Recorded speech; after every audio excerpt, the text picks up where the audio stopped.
নমস্কার বন্ধুরা, আমি মৌমিতা আর আমার এই চ্যানেলে আপনাদের সবাইকে জানাই স্বাগতম।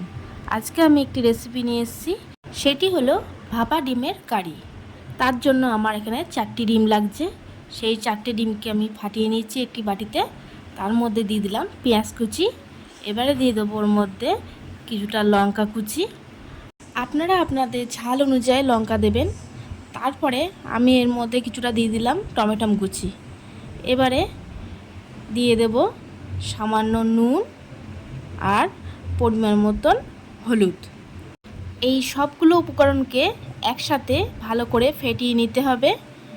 ভালো করে ফেটিয়ে নেওয়া হয়ে গেলে এবারে যে কোনো একটি বাটি কিংবা আপনাদের কাছে কেক মোল্ড থাকলে সেটাও নিতে পারেন। নিয়ে তাতে একটুখানি তেল দিয়ে ভালো করে টিনের বাটিটা তেল মাখিয়ে নেবেন। নিয়ে ওই ফেটানো ডিমের গোলাটাকে আমি বাটির মধ্যে দিয়ে দিলাম। দিয়ে আরেকটা টিনের বাটির মধ্যে সামান্য কিছুটা জল দিয়ে ওর মধ্যে আমি এবার ডিম ফেটানোর বাটিটাকে বসিয়ে দিলাম। দিয়ে লো আছে আমি 7 থেকে 8 মিনিট ভাপিয়ে নেব। এবার ভাপানো হয়ে গেলে আমি দেখে নেব ডিমটা ভালো করে আমার ভাপানো হয়েছে কিনা। হ্যাঁ, ডিমটা আমার ভালো করে ভাপানো হয়ে গেছে। এবার ছুরি দিয়ে হালকা করে ছাড়িয়ে নিয়ে এবার ডিমগুলো একটা পাত্রে ঢেলে পিস পিস করে নেব। এবার ওই ডিমগুলোকে এবার তেলের ওপর এক এক করে ছেড়ে দেবো। যেহেতু এতে নুন হলুদ আমি ভাপানোর সময় দিয়ে দিয়েছিলাম, আর দেবো না। এবার এইগুলোকেই লাল লাল করে এপিট ওপিট করে ভেজে তুলে নেব। আমার লাল লাল করে কিন্তু দেখুন ভাজা হয়ে গেছে। এবারে আমি এইগুলোকে তুলে নেব একটি পাত্রে। তারপর কড়াইতে ওই তেলের মধ্যে শুকনো লঙ্কা, তেজপাতা আর গোটা জিরে ফোড়ন দিয়ে দিলাম। দিয়ে একটু নেড়ে চেড়ে নেবো। নেড়ে চেড়ে ফোড়নটার থেকে যে একটু গন্ধ বেরোবে হালকা সুন্দর, তার মধ্যে আলু দিয়ে দেবো।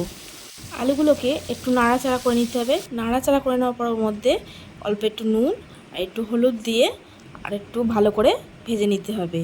আলুগুলো যখন ভাজা হয়ে যাবে তখন তার মধ্যে দিয়ে দিলাম এখানে পেঁয়াজ বাটা। একটু নেড়ে চেড়ে নিয়ে তার মধ্যে দিলাম আদা রসুন বাটা, দিয়ে আর একটু নেড়ে চেড়ে নেবো।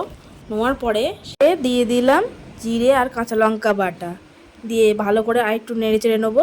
নিয়ে এবারে দেবো টমেটো বাটা। এগুলোকেও একসাথে সব ভালো করে মিশিয়ে কষিয়ে নেবো। এবারে সব শেষে দিয়ে দিলাম পরিমাণ মতন নুন আর পরিমাণ মতন হলুদ, দিয়ে ভালো করে আর একটু কষিয়ে নেবো। নিয়ে এবারে পরিমাণ মতন জল দিয়ে দেবো। আপনারা যখন করবেন আপনাদের গ্রেভি অনুযায়ী আপনারা পরিমাণ মতন জলটা দিয়ে নেবেন। দিয়ে আমি এবার ঢাকনা দিয়ে দেবো কিছুক্ষণের জন্য। 1 থেকে 2 মিনিট পরে আমি ঢাকনাটা এবার খুলে নেব। দেখুন আমার কিন্তু ঝোলটা ফুটে উঠেছে। এবারে আমি ভেজে রাখা ভাপা ডিমগুলো ঝোলের মধ্যে সব দিয়ে দেব। দিয়ে ভালো করে ঝোলের সাথে মিশিয়ে নেব। মেশানো হয়ে গেলে আবারও আমি 2 থেকে 3 মিনিটের জন্য লো আঁচে ঢাকা দিয়ে রেখে দেবো। এরপরে দেখুন ঢাকনা খুলে আমি ঝোলটা একটি পাত্রে ঢেলে নিয়েছি। আমার কিন্তু এখানে ভাপা ডিমের কারি একদমই রেডি। আমার ভিডিওটি যদি আপনাদের ভালো লেগে থাকে তাহলে অবশ্যই আমাকে সাবস্ক্রাইব করে আমার পাশে থাকবেন। আপনারা ভালো থাকবেন। নমস্কার।